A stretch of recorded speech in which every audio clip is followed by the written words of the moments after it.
ASMR. Today we're going to be doing another comic book haul, and I've got a ton of stuff to show off.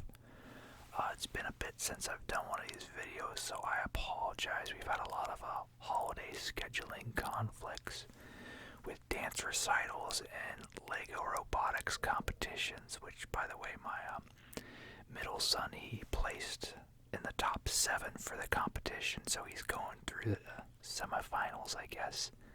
So, super proud of him. Really awesome. But in this haul, I have some back issues and even some pretty important key books, too. So I can't wait to show off that stuff with you. So we'll get right into it here.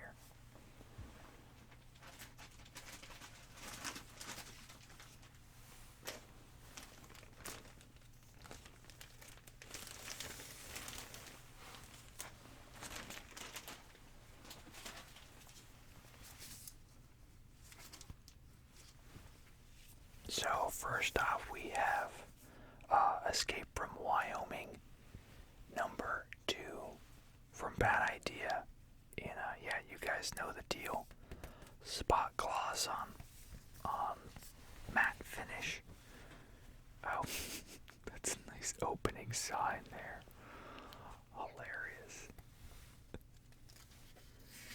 Yeah, so I just enjoy Bad Idea.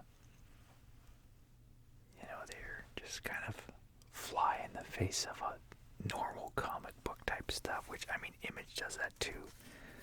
But Bad Idea's got that exclusivity part to them, which is a bit annoying to people who aren't near shops that sell them, that want to get them. But since I'm near one of those shops, I don't have to deal with the frustration. So, yeah, these are just fun and not like anything else that I read. So, and then there's a secondary story in here, which looks like it has some pretty cool artwork in it.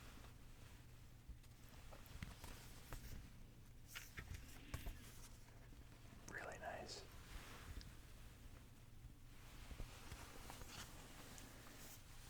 And then we've got another Bad Idea book. This is Orc Island number 3, I think. Yeah, right there.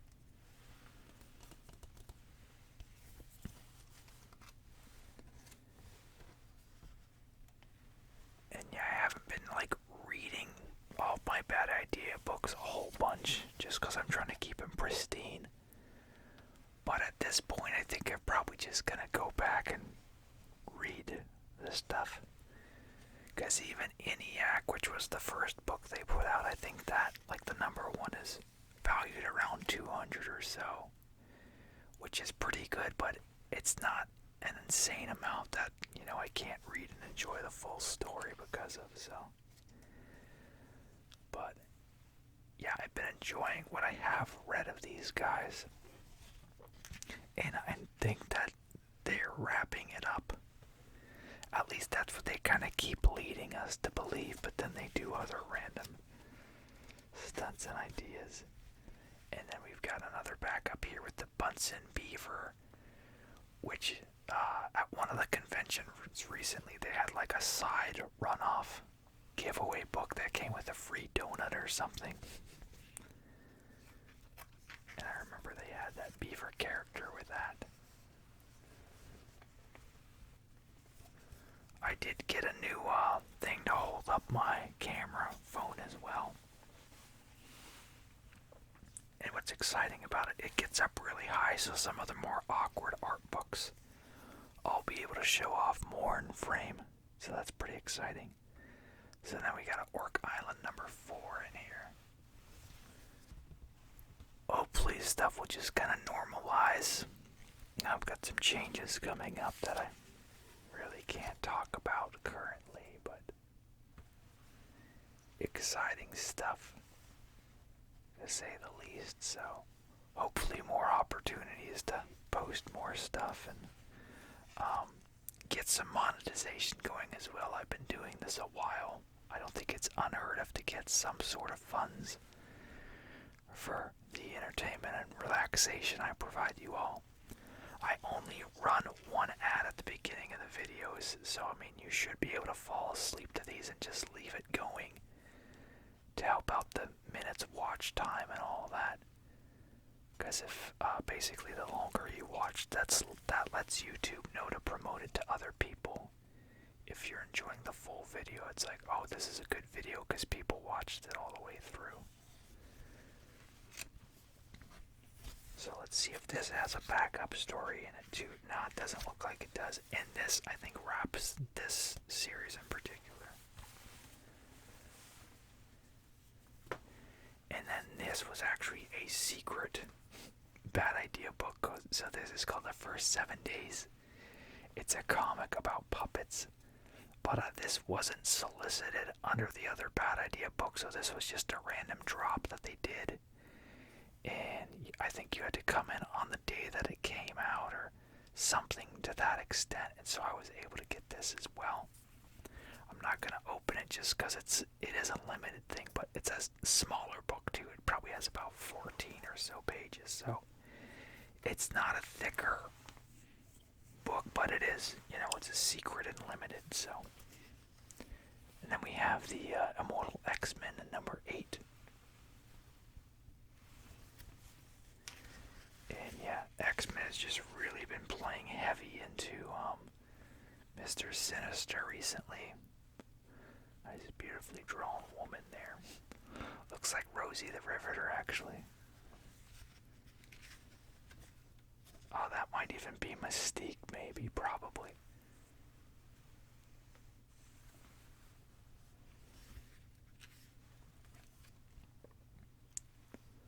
But yeah, the next big X-Men event involves Mr. Sinister.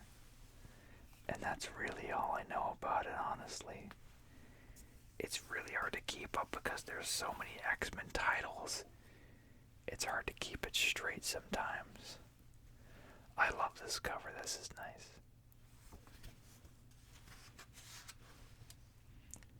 And so yeah, we're continuing on. There's the X-Men Council at Krakoa there.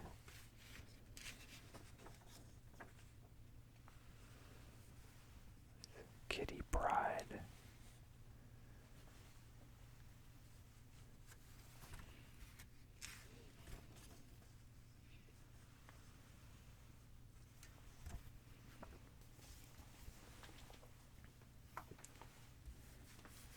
Let's see what we've got next. Another X-Men one. So this is X-Men number 17.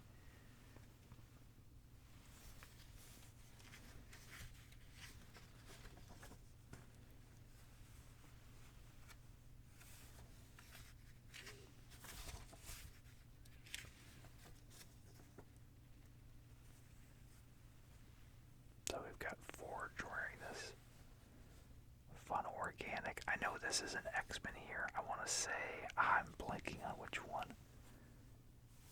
It might be Darwin, maybe. I don't know. I could be wrong. I'm not too familiar with a lot of the X-Men stuff. But yeah, he's wearing it like a suit. Oh man, that's pretty brutal here. Gets stabbed.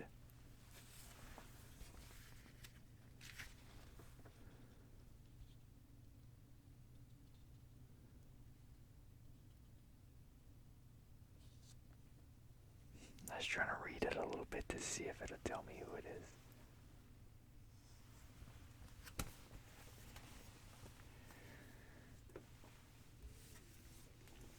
Then we have the end of the Spider-Verse. So this is Spider-Man number 3. This isn't part of Amazing Spider-Man, but it will leave a ripple felt on all the Spider-Man stuff, I'm sure. So this is like Dan Slott's final word on the Spider-Verse. He wants to end it. Which is crazy because, they have the Spider-Verse movie coming out. They just dropped the trailer. So I don't know why he would end it. Just as you've got a brand new movie coming out.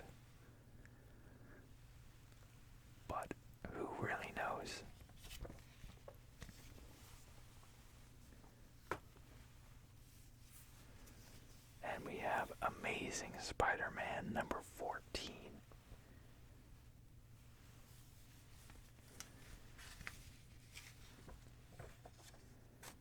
And yeah, this is I'm trying to remember, he's a newer Spider-Man.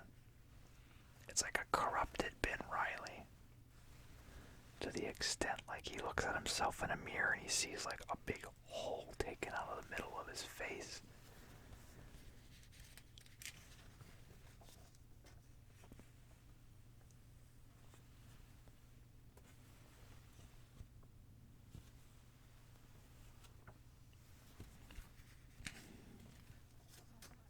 And this is a dark web tie-in. I think I've got another book in here too that is part of that.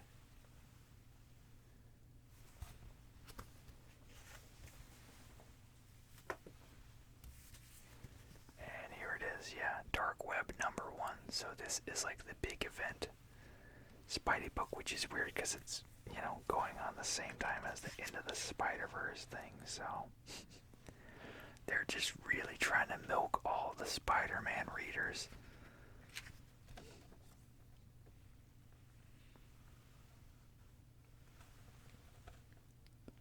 And I'm not sure what this is about. It can't be good for Spider-Man, though. Yeah, there's that same Ben Reilly there.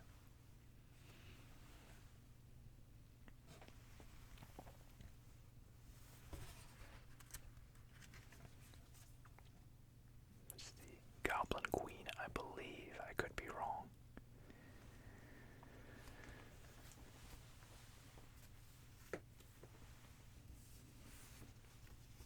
Then we have Demon Wars, Shield of Justice. This is part of Peach Momoko's reimagined Marvel line, which I cannot recommend enough. Just so visually distinct and just kind of a reimagining of the Marvel universe. And then she's got her eyeball horror thing that she always likes to do.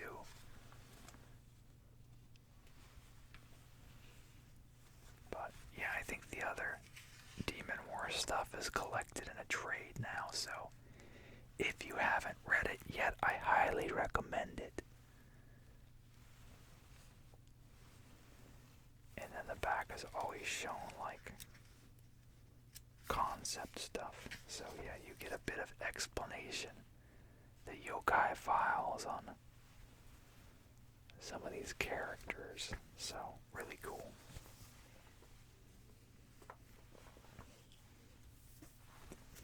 And we have Deadly Neighborhood Spider-Man number 2. So he's fighting the old demon bear.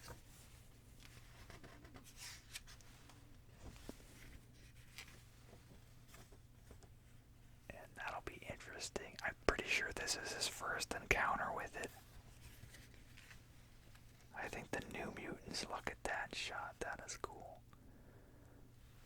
I think maybe the New Mutants were the only ones to deal with it before. But yeah, I love this kind of painterly style and, just the designer feel to it. Really cool. It's rare. And we got like kind of a Fibonacci sequence there a bit too.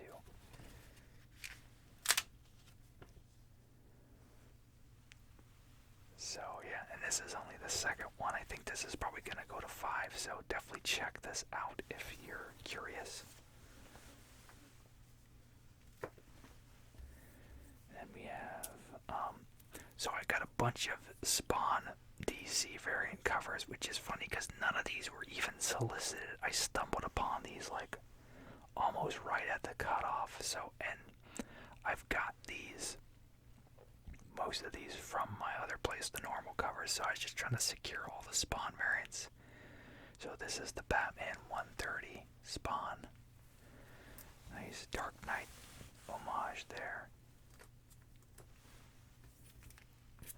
And then this is the Kal-El Returns.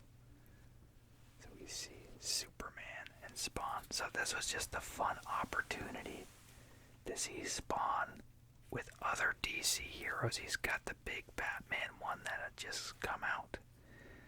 But this is him with other guys. We got him with Joker here. This is from the Joker, the Man Who Stopped Laughing, #3. The Tony S. Daniel cover. This is Poison Ivy, #7. And yeah, these are so great. There's about, I think, I want to say 10 or 14 covers total. Some of them are more obscure, but basically they're just picking them all up for me. Any Spawn DC cover they're holding. So then we have image #8. This is the anniversary celebration. Another reminder of how old I'm getting. Is this 25 or 30 years? Yeah, no, 30 years of Image. So crazy. And I guess I was 7 when it started.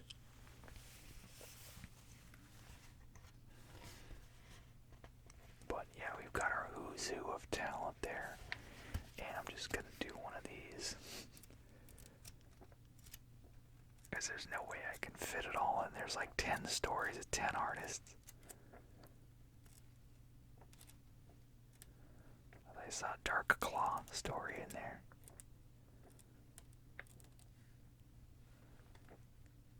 So a lot of newer talent, not a lot of the old school guys in here, but that Dark Claw thing, that's pretty cool to see in there. And then we've got, I had to show this one off. This is the Batvark #1. So he does like all sorts of parody covers. This is part of the Cerebus in Hell series, which is, pretty slapshod. The interior is just reused bits. Mostly it looks like this. They've got some kind of different takes on things though. But they more or less just like reuse images of Cerebus already into existence and just throw him on to panels. Most of them are usually the Gustave Doré woodcut pictures.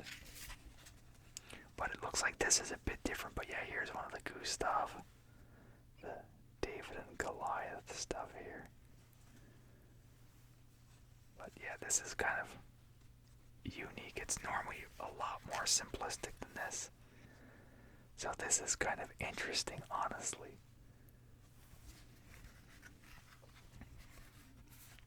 That's a pretty cool one.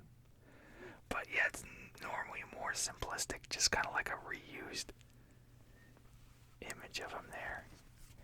And then this shows all of the past ones, and I actually have most of these.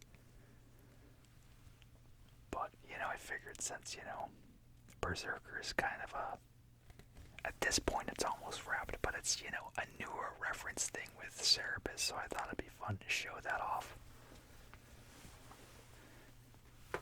So next we move on to a black box, but I've got stuff spread out all over the place, so even though I'm moving on to that, there's still tons more right behind it. Alright, so we've got the Deadly Duo. This is Joker and Batman teaming together to fight like these weird Joker demon mutant type things. And yeah, they found a victim and they're just like, oh well, this actually isn't Joker's doing. And then he encounters Batman. He's like, yeah, we should actually team up and take care of this together. So yeah, this is by Mark Silvestri. He's an Image legend, very talented guy. And so yeah, it's nice whenever they get like a heavy hitter industry guy to work on stuff like this. I really feel like this should kind of be like the new lifeblood of the industry. Is really focusing on more prestige format, higher quality, higher artistic effort projects like this. because a lot of it is very deadline heavy. Everyone is, trying to churn out and stay on the monthly schedule, and some of these books actually come out more than once a month. And so, unfortunately, sometimes things do get rushed when that happens, so. But I think they should put out, like, stuff by, bigger guys, mainly, and kind of make that the focus. Not necessarily like black label stuff, but still, just kind of quality good stuff. So next we have Batman 130. This is the Gabriel Del Auto variant. And he's kind of been telling a story with these two. You see, it looks like he's still, well, this looks like blood almost, but previous cover was a Clayface 1, and I think the cover after that one is a Clayface 1 too. So I think he's trying to tell a bit of a story with his covers too. So Batman is still trying to adapt to his, like, robot Batman that he programmed for his own demise. So, not really a lot to add. It's just continuing on. It's entertaining. But I'm not really, like, sitting on the edge of my seat. I suspect part of it is just me, like, being exposed to so many books, just kind of the impact of a lot of it wears off on me. So, but I mean, like, the art's solid and stuff like that. But as I get shorter on space, I'm like, am I gonna keep this? This one I probably will, but there's been other arcs where I'm like, I don't need to own this. And then, I know they just showed this on their Instagram account there. Oh, the Jorge Jimenez.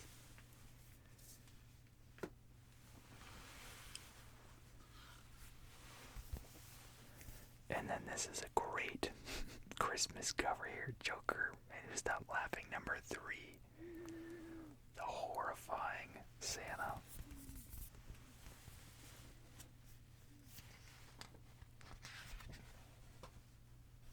I just don't think that he knows how to make a bad cover, which is fine with me. But yeah, so Red Hood takes a pretty heavy focus in this current line. Looks like he's doing some confrontation with the Joker, so that's always good. Because, he did beat him within an inch of his life and then blow him up. So, yeah, Red Hood has every right to be a bit angry with him. And I'm trying to see, previously there's been a backup. Yeah, so it still has like the Francavilla backups in here. Which is weird because it's like visually it's very much an old style. But the story still kind of takes a darker tone, even though like the visual is a bit more, I guess just, yeah, kind of old school, but not. I mean, it's not fully that way, but you know what I mean.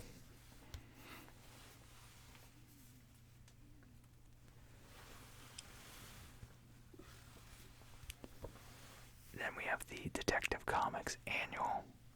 It's the 2022 annual. Really nice cover here. And I think this one is just straight up a period piece one. Oh, well, this might be the setup because that says current, but based upon the cover, it looks like an older story here. I think you've got kind of like a Zorro type of situation, which has been, talked about in the White Knight storyline and stuff. Yeah, so I think we see kind of a different take, an earlier view at Gotham.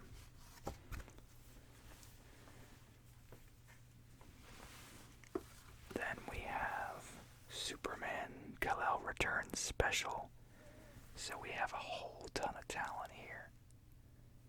So yeah, Superman is back. He won his fight on War World. And so now he is in the spotlight again, coming back. He's reunited with his son a few issues ago and stuff. And so now we're just kind of like, yeah, you're here. And I'll do another one of these type of...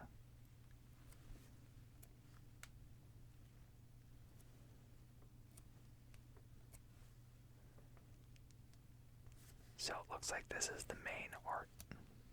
And then there's kind of like some little mini stories in here.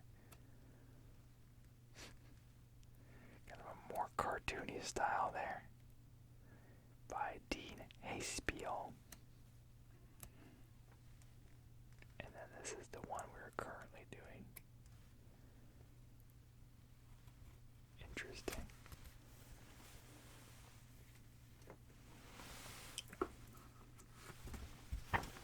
Then we have Captain America #7.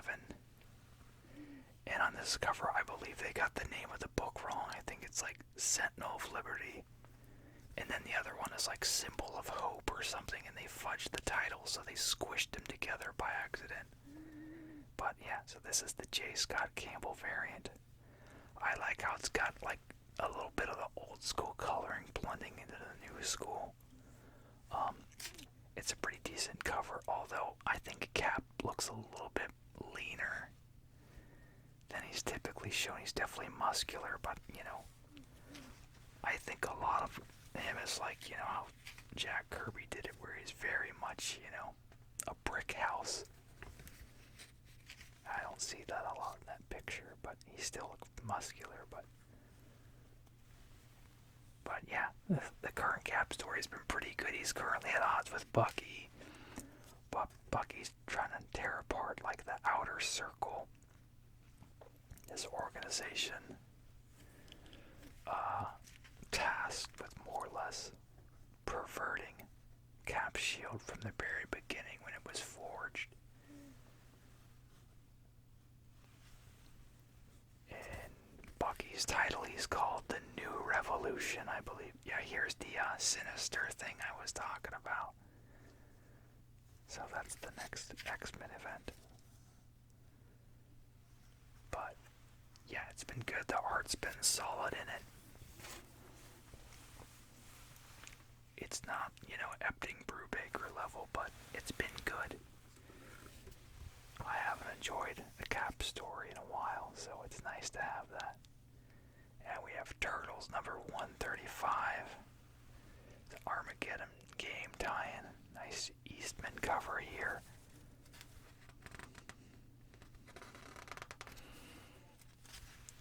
I think the main meat is really happening in the event book for that, like the actual Armageddon book. This just kind of is more slice of life stuff, which is kind of not great. Unfortunately, there's bits of it that are good, but yeah, like the main action is really happening in that crossover book. But, you know, this is the longest running Turtles series ever. So, you know, I feel probably after the Armageddon thing, it'll be a full wrap of the series. Just kind of with sales and all that. I know it slowed down after 100. And just kind of the direction of the story wasn't too enthralling for a bit. So yeah, this is Armageddon game #3. Eastman cover, of course. Actually, yeah, no, I was about to say, yeah, it is.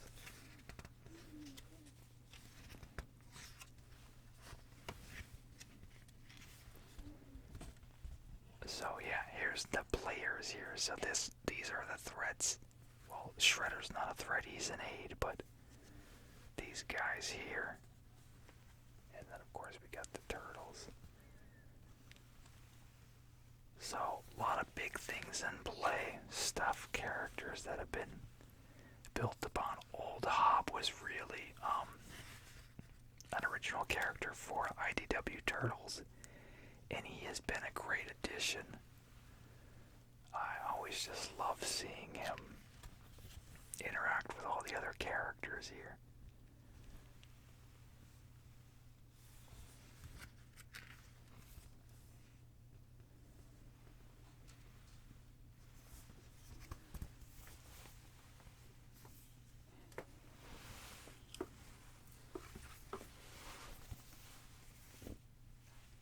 We have Dark Crisis Warzone. This is another combination series here. Tons of talent and stuff.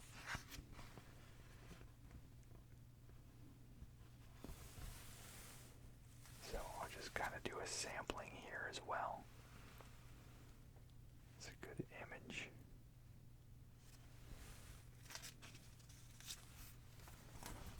See if I can do the same type of thing. Okay, some Green Lantern goodness here. Some Wonder Woman.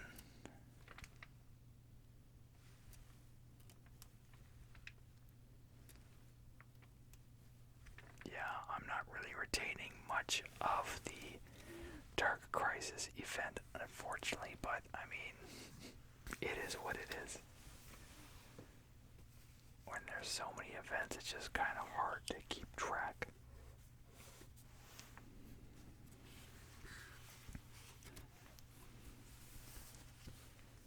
Then we have the Nightwing Annual.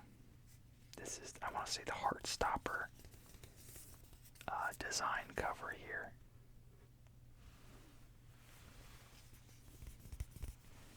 And he's been kind of like an original character for this current Nightwing run.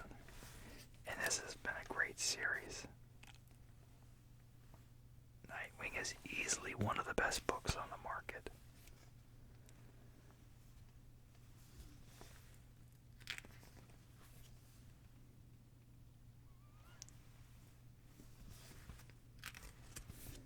And they're coming up on issue 100, so I know that that's going to be a big deal. This is the annual, yeah, I was about to say. I think they're either on 98 or 99. And then it looks like we got a Spawn. King Spawn number 17. This is a cool cover here. I think that's the one replacement Spawn. I'm trying to remember his name.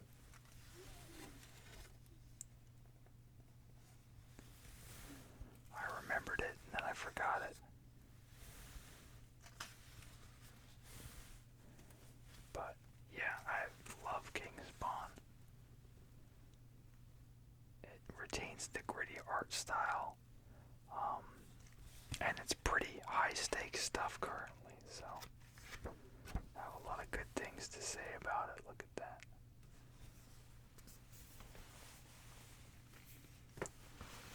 And it looks like we got another Spawn in here. Okay. Spawn number 336.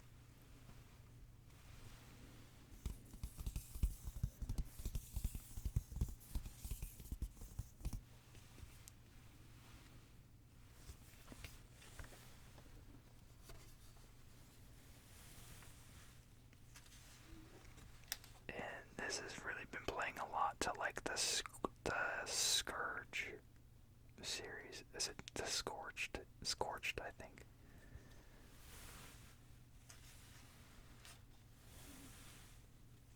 We got Violator in his new and improved form here after he regenerated. Medieval Spawn here. Yeah, so this is where we're seeing a lot of those, you know, newer characters. Well, they're not newer, but they've been kind of just reintroduced to help expand the Spawn multiverse, or just Spawn universe.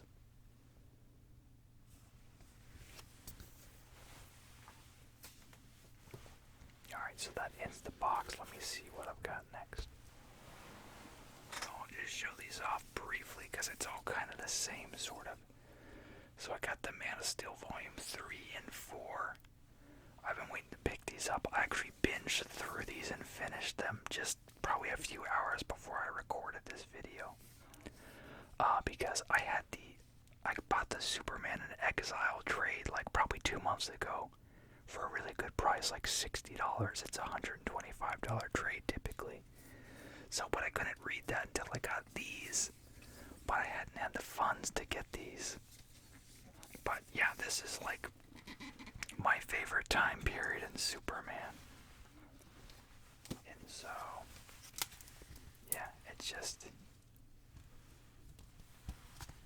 I don't want to make too much noise with the spine and stuff, but yeah, they went ahead and just reprinted all the stuff from the 80s, 90s, and it's great. I love it. This stuff inspires me. John Byrne's take on the character, Dan Jurgens, Jerry Ordway, later with Tom Grummett and John Bogdanov, Butch Guys. Just great stuff. It's, nostalgic and some of the older styles, not everyone's cup of tea, but this stuff right here is what inspires me. This is the stuff that my oldest brother, he had, the single issues. And I wasn't able to read them because they were his, so I'd just look over his shoulder on the couch and just see the artwork and just be, enthralled with it. So I love it too because he didn't own all of these, so I'm getting to see bits of the stories that I've never seen before. And I mean, this has been something I've been trying to achieve for a while. My goal is hopefully with my vacation coming up, I'll be able to binge through the entire 80s and early 90s up through the Return of Superman run. I've been filling the holes in my floppies that I have, so there's like up to 4 with this, and then the Exile trade, and then everything else. There's a huge gap, and then, the Death and Return and all that, which I already have those as the old school trades that they put out. But I've been getting floppies for the holes to fill in between that period, and then about 2 or so years ago, I got a large lot of Superman books. And I think, let's see, we've got a mixture of stuff, but this is all stuff that I acquired in this past week or so. My local shop got in someone's old Superman collection, so they put a bunch of new stuff in the back issues. So actually, this is my oldest brother's favorite Superman story. This is when he kills Zod, and that was a big deal for him. He read that when he was probably about 14 or so. So this is actually his favorite Superman book. Kind of a big deal. And then, yeah, that one, as you saw, was priced at $10, but then any with this was in like the $2 bin, and then I gotta go in and put in backing boards. So I'll actually do them like this, because I've got them already stacked in the order that I wanted them in. But yeah, you can just kind of see, Ordway, Janky. Then we have the Superman Batman crossover, which when I got that big lot, these were missing initially. He's like, is that a problem? I was like, no, that's fine. You have a ton of back issues here that I need, so I've got most of that now too. Dan Jurgens in here, George Perez. Jurgens Art to Bear. There's another part of that Batman Superman. So yeah, just tons of great stuff here. Panic in the Sky I already have as a trade, but this was just kind of part of the holes that I used to fill. So, but yeah. And then when I put these in the box, I think I'll just straight up put them in, the actual triangle order, because that's the thing that's cool about in that period is they just started to put them where it's like, hey, you read this, and right into Superman like next week or whatever. So I really love that organization. And then this is way later, but this is just a cool cover from the 0 Hour event, where you see all the different Batman on here, including, you know, the animated series one. Fun John Bogdanov cover. So, and then yeah, this was another trade that same time period. I remember my brother bought this just at like a Walden Books or whatever, and I loved like the painted cover and stuff like that. So yeah, just kind of a fun one you don't see a whole lot. And then yeah, this stuff I got in the mail. So anything that I didn't get in those the $2 or just the important issues they just put out, I went in and filled in those holes. So we have a ton of stuff in here. I'm not going to pull it all out. But this has Superman 66 through 70 in it. And then this has Superman 70 through, I think, 74. Right around, like, whenever the Doomsday stuff happens. And then this is Man of Steel 17, which has the first appearance, you know, the last page cameo of Doomsday punching the steel. And then this is 4 issues of the Doomsday storyline, and then I have more coming. I have the rest of the Doomsday story coming. A few other previous ones I needed. I mean, I'd like to do a more thorough video in the future, just to kind of spotlight, because like I said, that is just a huge highlight for me, is those early Superman books. And then I finally got this. This was the last one from the early Viz Pokemon graphic novels that came out. This was actually before they just straight up embraced the fact that, you know, manga's read backwards. So this is where they had Americanized it, where it's literally like you just read it right to left. But, you know, I'm just flipping through it the way I would normally flip through a regular book, as you saw. But, yeah. So, like, there's the Pokemon Adventures, but this little Pikachu run was separate from all that, with different art and just kind of a different narrative. And then the front shows, like, the little colored covers when they came out. So, really cool. I used to own all those, like the floppies of them. And then you get a little bonus story there. So, and yeah, this thing has been listed around 200, 250 for a while, so I got it for 60, which is still not amazing, but you know, it's better than $200.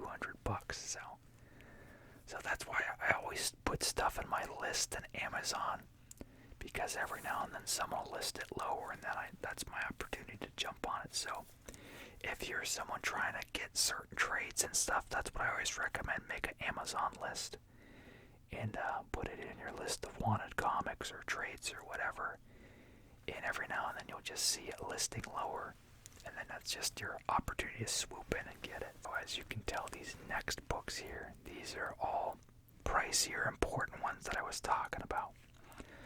So I've had my eye on these for a bit in the shop by my work. Had a 25% off sale for anything that wasn't in your pull box, so I took the opportunity and I got the Dark Knight Returns #1. This is a third printing, but still, like, with the trade that I have been reading on the channel, I never had the covers. And so this is just nice because it's, you know, as close as I can get to that. I'm sure the first print's probably 100 or whatever, but, and then this cover's great, you know, classic image, but I never owned it, so yeah, these ones were 25% off, so both of these ones I got for $35.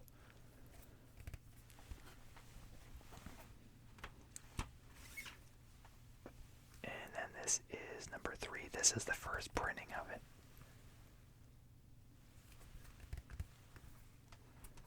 And then we got #4's first printing. Yeah, and so the other two I got for 15 instead of 20. So really cool to finally have the single issues for that. And yes, I am going to read the other two parts. I know I've said that like 1.5 million times.